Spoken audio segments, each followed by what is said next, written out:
You're listening to The Voice of Russia in London, and we're talking about David Cameron's Europe speech.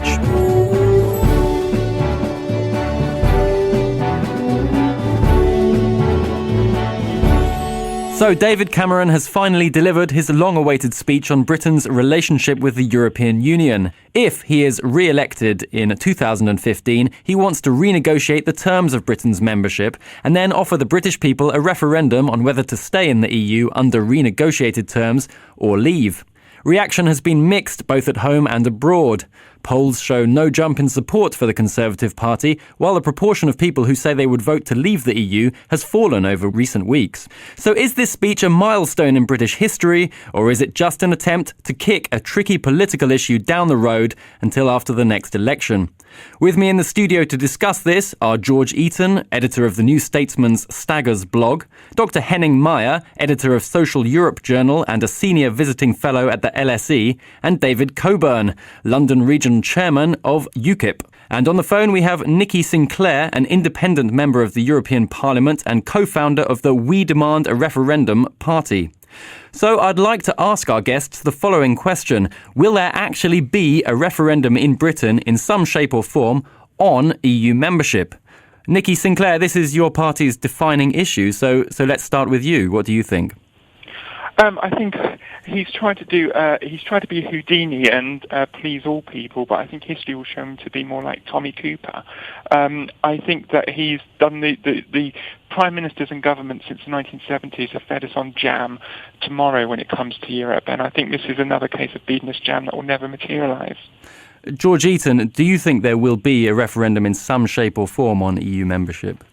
If David Cameron wins the next election, then yes. I don't think he will at the moment. I think a Labour victory is far more likely. But it's worth remembering that the coalition has introduced what they call a referendum lock. So the next time any significant powers are transferred from the UK to Brussels, a referendum will be automatically triggered. And Labour have said they would keep that legislation, and that could easily turn into an in-out vote. Dr. Henning Meyer, do you see a referendum happening? I don't know whether there will be a referendum or not, but I'm sure this kind of referendum that he outlined will not going to happen, because I don't think he will be able to renegotiate these major planks of policy that he seemed to indicate, like the Working Time Directive and other things governing the single market. So I think actually he got himself trapped in a paradox, actually, because it was all about bringing about British independence within the European Union. But basically, he's now given the decision out of his hand, because it's now dependent on the willingness of European partners whether they want to give him something or not. And I don't think there is a good case for any major renegotiation at all. And David Coburn, what do you make of it? Do you think there will be a referendum on EU membership in the UK? I think Cameron will do everything he can to stop it happening. He may try and organise some cosmetic changes. He's probably already choreographed something with Chancellor Merkel. I'm sure he wouldn't have gone ahead with this without some sort of hope of some pathetic crumbs being thrown from the table. But I would imagine that they'll be very insignificant. He'll try and get away with confabulating people and get them all confused.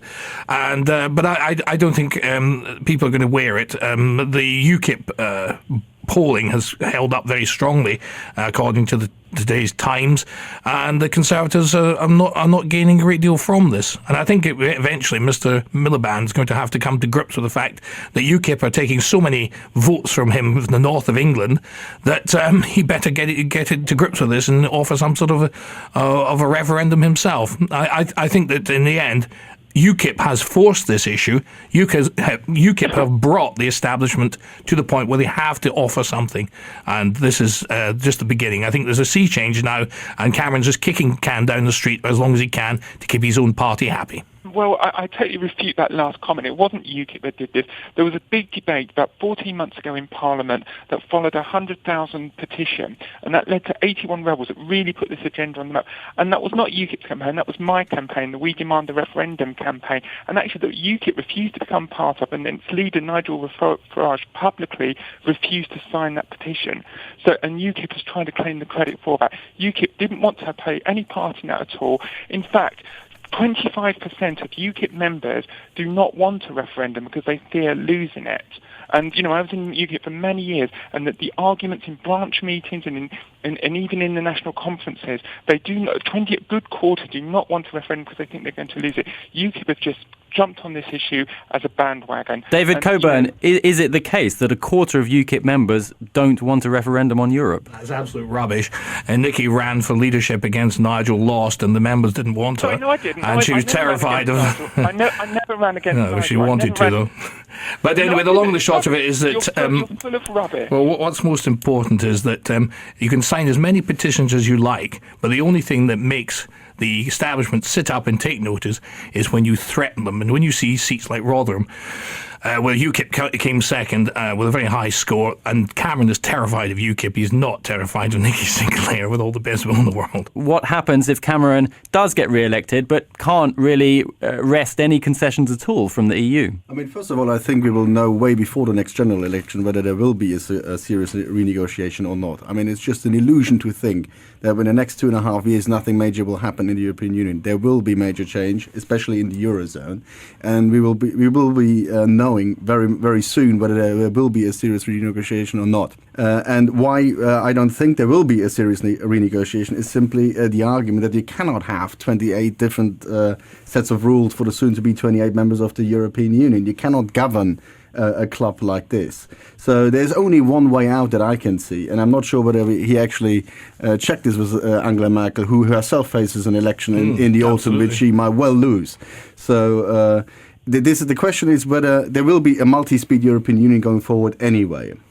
The question will there be a second tier negotiated, where not just Britain but other countries feel comfortable, that sits alongside the Eurozone? That's the only way I can see where we can keep the club together and maybe give David Cameron what he seeks. But otherwise, there is no chance that a special deal for one country will be negotiated. We've had the euro for some time. We have the Schengen area. So a multi-speed Europe has been a reality for some time. Now it is about making actual, also the intellectual change and grasping this reality and designing a European Union with the Eurozone at its core and maybe an outer layer of countries that never want to join the euro. But very importantly, organize it in a way that these two tiers are not fighting each other, but they are complementary. And I think this is very well possible. That's the challenge for the European Union anyway. But is there a kind of sense within the EU that reform in some shape or form is a good idea? Yes, of course. I mean, I'm a member of the German Social Democrats Basic Values Commission, and we recently released a paper actually saying that we need to reform the Eurozone at its core, but also a tier around it, so every country feels comfortable. I mean, it is a reality that in the Eurozone now countries feel the necessity to integrate further to save the common currency, whereas other countries have different interests and might not feel so comfortable integrating further and further. So this is a reality, and there will be reform to reflect this. But what is not going to happen is that individual countries can just renegotiate and cherry pick what they want to do. And therefore, I think the approach from Cameron, doing it that way, just saying it's my way or the highway, that's a very risky strategy. George Eaton, has Cameron got the tone wrong? I think he's got the tone right politically. This is really just a holding strategy to get him through the 2015 general election. And he had to offer something to his restive backbenchers. He had to try and limit the threat from UKIP. And actually the response from the Eurosceptic Conservative MPs has been more favourable than a lot of people expected. I don't think this is going to make a big difference to the Conservatives' poll ratings, partly because polling shows that only 6% of voters think the EU is one of the most important issues facing Britain. If the Conservative Party wants to win the next election, which it has to do if Cameron's going to begin renegotiation, it needs to start talking about growth, jobs, public services, crime, the issues that really decide general elections. David Coburn. UKIP is seen as a kind of single-issue party, isn't it, really, to some extent? But as George Eaton has just said, that issue is not really at the heart of what British voters actually vote on. Well, certainly not. UKIP is not a single-issue party. We have a very, very, very good party programme. We want to have a new movement. We want a whole different idea. As far as I'm concerned, there are two parties in this country. There's UKIP and the other party, and the other party consists of the Conservatives, the Labour Party and the Lib Dems. They're all very much the same. You couldn't get a cigarette paper between any of them. They all want the same thing. They are the establishment. They go to the same universities. They never have a real job. They become MPs. It's a closed club. UKIP want to change that. UKIP are made up of real people with real jobs who want to see a change in the way Britain's run. We're fed up of being bamboozled, or the public being bamboozled by the major parties. We want to offer them a proper decision about the European Union, and the European Union is incredibly important. I think people do regard it important. You can see from Rotherham the change in the tone. In people up north are seeing that their jobs are disappearing. On the 1st of January, Bulgaria and Romania come into the European Union full time. You're going to have whatever part of 29 million people possibly arriving in the UK with the right to the health service, which I'd like to think is a national health service rather than an international health service. People are going to see if they want their bunions scraped or they want their whatever hospital operations. They're not going to get that if they're behind a queue of Romanians and Bulgarians. I don't blame the Romanians and Bulgarians. If I were Romanian and Bulgarian, I'd be coming too. Dr. Henning Meyer, you want to come in here? Yeah, sorry, but this is, I think, just scaremongering. I mean, the borders open not just in the UK. Hold on. The borders not open just in the UK, but also in the rest of Europe. And I think it's also an illusion if you tell people that people would come here just for social benefits. The social benefits are much higher in countries like Germany and France. So nobody comes here just to be on the dole. Also, if you compare it to the last enlargement round, when a lot of Eastern Europeans arrived here, there was a decision by the British government at this time not to have the 7-year transition period, which was the case in Bulgaria and Romania's case now, and is now also the case for the rest of the European Union. So I think this is just a scaremongering. And by the way, it's also not true that just 29 million people are sitting there just to invade Britain. Well, so this is simply not true. This is just scaremongering. I'm sorry. Really. You're listening to The Voice of Russia in London, and we're talking about David Cameron's Europe speech. With me in the studio to discuss this are George Eaton, editor of the New Statesman's Staggers blog, Dr. Henning Meyer, editor of Social Europe Journal and a senior visiting fellow at the LSE, and David Coburn, UKIP's London region chairman. And on the phone we have Nikki Sinclair, an independent member of the European Parliament and co-founder of the We Demand a Referendum party. I want to go back and talk about the renegotiation. President Schulz, the President of the European Parliament, last week said in a press conference in Strasbourg that renegotiation is not possible. And remember, to have any real renegotiation of the treaty, for example, social chapter or something, you need unanimity. Every other country must agree. And that is just not practicable. The UK pays in something like 53 million pounds a day into the European Union. And we're the second largest contributor, way behind Germany, but still the second largest contributor. Countries such as Spain, Greece, Ireland and the Eastern Bloc countries are net takers. They are no way going to want to renegotiate the position with the UK. So the only choice that we really have is a straight in or out. This renegotiation portal that David Cameron has put up is absolutely ridiculous, and it's just to kick it into the long grass. You know, we are only a one-issue party, and we will appeal because there are many Conservatives. But that issue isn't really important to most British voters. That's why. No, we're talking about a European election, not the general. We will not be standing in the general election. You're just a spoiler for UK, but we're going to get a referendum anyway, Nikki. Sorry, I patiently listened to you. Sorry. Please. Okay, but I want to ask a question here. Sorry, excuse me, Nikki. The polls on voting intention, were there to be a referendum, have narrowed dramatically.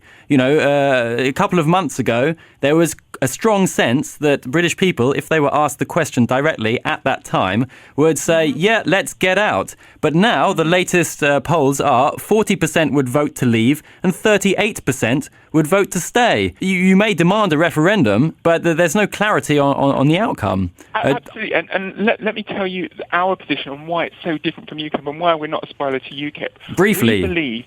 We believe that this issue is such important. We're in a terrible halfway house with Europe. We're neither fully in nor we're out. And actually it's against our national interest. And that's why we believe there needs to be a referendum and a clear-cut decision. And we must respect that decision. either stay in or stay out. And UKIP just wants to leave, and they don't care what the British people say. If the British people say to stay in, UKIP would still be there arguing. Let's have a referendum and accept that. So, David Coburn, where would that leave UKIP if there was a referendum and Britain voted to stay in? Well, the Nicky's party is just a Nicky ego party, really. Sorry. Oh, ridiculous. Absolutely ridiculous and insulted. There are many people in the David party... Coburn, could you just answer the question, please? Could you repeat it, please? The question is... Sorry, Nicky Sinclair, I'm going to have to come in here. The question is, if there was a referendum and Britain voted to stay in the EU, where would that leave UKIP? Well, we continue fighting to leave. I believe if the people did decide that, then obviously they have the right to do so. But I would think that they were wrong. And I would continue to fight to get out of the European Union, as I'm sure with the UK. But surely the party every 5 years. Yes, possibly. The party would be stuffed, surely. No, not particularly. I think I think there's a very good chance that the European Union is going to implode before then, anyway. George Eaton. One thing that's worth remembering is that Britain had an in-out referendum on the EEC, as it then was in 1975, and voted 67-33 in favour. Actually, that didn't settle the issue, as we see now. And actually, at the 1983 general election, Labour went into the election promising withdrawal. And so I don't actually think that an EU referendum in 2017 would settle the debate forever, because the Eurosceptics in Cameron's party and UKIP would say, Europe's changed, at some stage in the future, and would ask for another referendum. Okay, but that might be in another 40 years' time, right? I mean, that's a significant... Events, dear boy, events, as Macmillan says. Times change.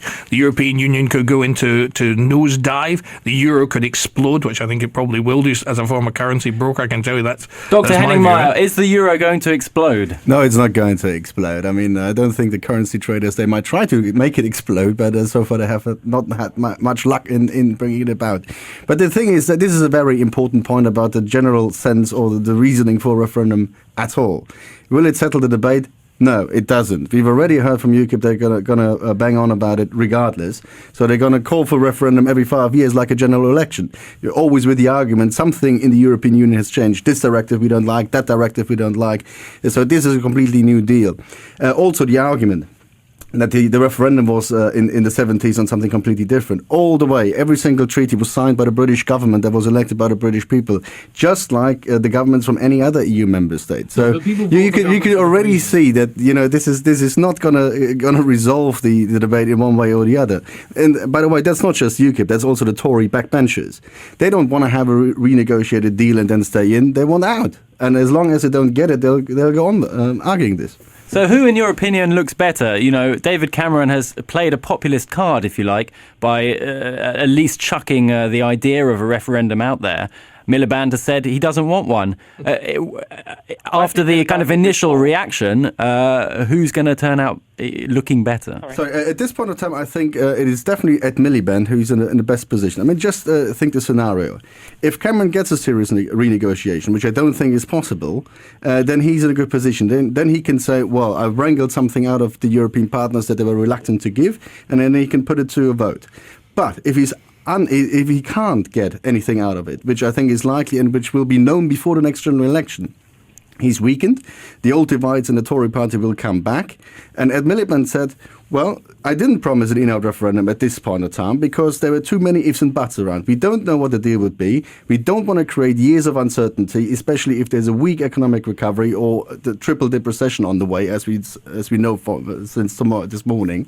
So, and he could say, well, and the only thing he did is isolate Britain with its partners in the European Union. And I'm the man who can actually repair the damage because this government has discredited itself in the club. So I think if this scenario comes about, and I think this is more likely than the other one, I think Ed Miliband has called the right shots. George Eaton, what do you think? Miliband looking good? I think he is, actually. Ed Miliband is a leader who often defies the conventional wisdom, and he's often been underrated. And I think in this case, actually, Ed Miliband thinks there's quite a good chance that he'll win the next election, and he's right about that. And he doesn't want to promise an in-out referendum now and have the first few years of his premiership dominated by that issue. He'd actually much rather focus on the economy, on public services, on helping Britain to recover from austerity. I think he's right in that choice. You're listening to the Voice of Russia in London, and we're talking about David Cameron's Europe speech. How important do you think personal poll ratings are? Because although there's been no real poll jump for the Tory party as a whole after Cameron's speech, Cameron himself is going up. He's seen as being strong and decisive and good in a crisis. How important is that? Yes, that is important, actually, because often the personal ratings of leaders are a better long-term indicator of the election result than the voting intentions for the parties. The question is whether it's a temporary shift or a permanent one. I still think it's the economy that will ultimately determine the outcome of the next election. And as we saw this morning with the negative GDP figure for the final quarter of 2012, the Conservative Party is not in a good place on that issue.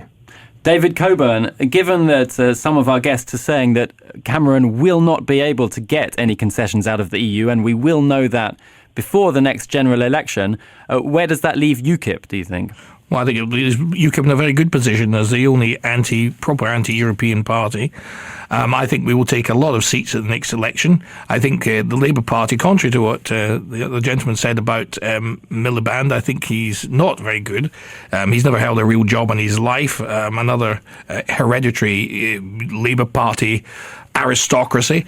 I think he doesn't go down well with the working class voters who are disillusioned with Labour. They're not going to vote Tory. They're going to be looking for a new place to go, and they're going to vote UKIP. And do you're going to see the rise of UKIP. Do you think Nigel Farage chimes with working class voters? Yes, I think he does. He's the man in the pub. He's the man that they can relate to. They can hardly relate to Call Me Dave or Mr. Intellectual Hampstead Miliband with all his woolly ideas and who's never had a job in his life and had George Lansbury around for tea when he was a boy. And what are the prospects? Can I come in at some point? Yes, Nikki Sinclair, please. Well, there's many different things there. You've obviously gone 2-3 questions before I last spoke. But firstly, Nigel Farage is not like any man that I see in the pub in Birmingham or Liverpool. So, he's out more, Nikki. City spirit. You say 6%. I would say it's a bit higher than that. But even if it is 6%, in a general election, 6% is a very huge number. It can make the difference between you have an absolute majority or a coalition or, losing an election altogether, as the last election was quite tight.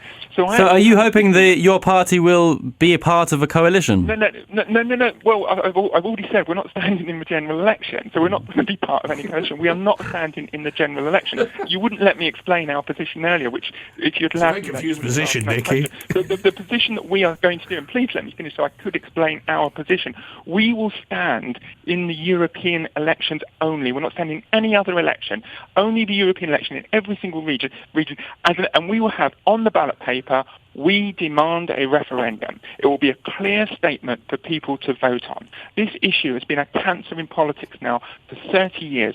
It's about time we dealt with this once and for all. Dr. Henning-Meyer, you want to come in here? I mean, how do you want to bring about a British referendum from the European Parliament? We don't. That's not the idea. The idea is a lobby. It's a protest vote to send a message to the professional politicians. The European Parliament is powerless. That's not the point. It is a lobby vote. It is a protest vote. It's able to say, look, you don't have to support a fully fledged political party like UKIP. You can have a protest but still be loyal to your party. It's nonsense, Nicky. You have to have people in the House of Commons voting to get out of the European Union. It's utterly pointless, protesting all you like. You can burn as many bras as you like. It won't make any difference. Hang on a second. UKIP does not have a single MP after 20 years. The Greens have got an MP and they were elected to the European Parliament exactly the same time as Nigel Farage. So UKIP has failed where the Greens have succeeded. Well, I don't know. In Rotherham we came second, 20%.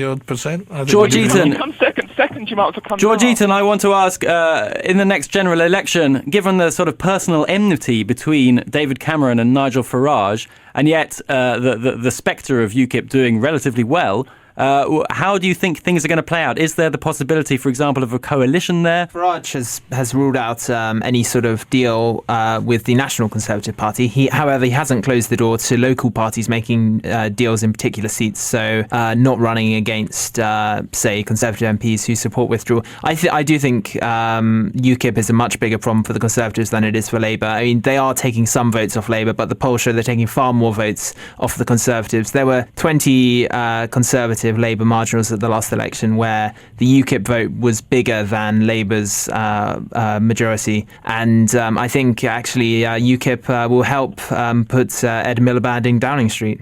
Henning Meyer, do you think that UKIP has the power or the ability to subvert the idea of a referendum between a renegotiated relationship with the EU or out to a simple in-out referendum on things as they are now or out? I mean, we've heard before that actually this referendum is meaningless for UKIP because they want out. That's it. So, and if you could get a vote for an out vote, you wouldn't need a referendum, would you? So.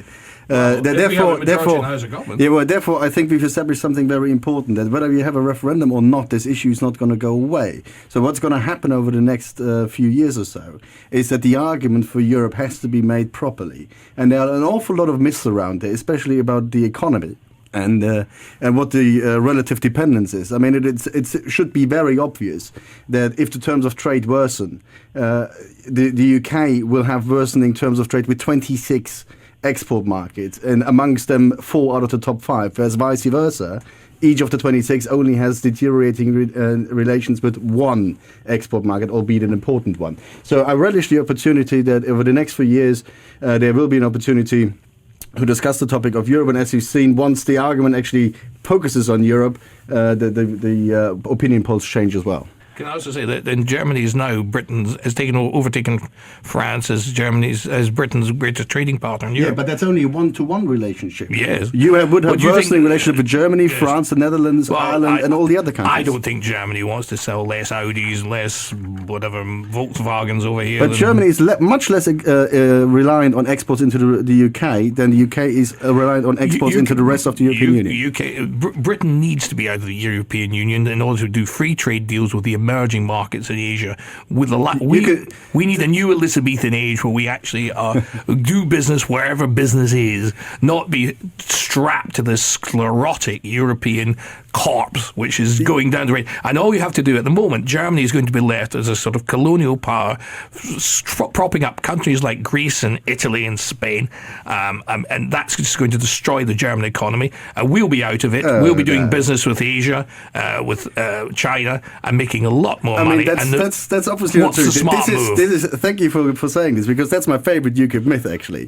That the European Union membership is actually somehow preventing you from exporting or trading with the rest of the world. Look at Germany. Look at how much Germany exports to China and India and South America. EU membership does not prevent you from doing so. If you don't do more trade with the rest of the world, it's because the services and products are not there. I think better free trade deals between Britain and the rest of the world. We can negotiate our own free trade deals. Will be a lot better. You have the same deal that Germany has now. You have exactly the same deal that Germany has now, and you're performing much less. I love you dearly, Dr. Meyer, but we must disagree on this one. Okay. I want to finish by asking our guests if they believe Britain will still be in the EU in 10 years' time.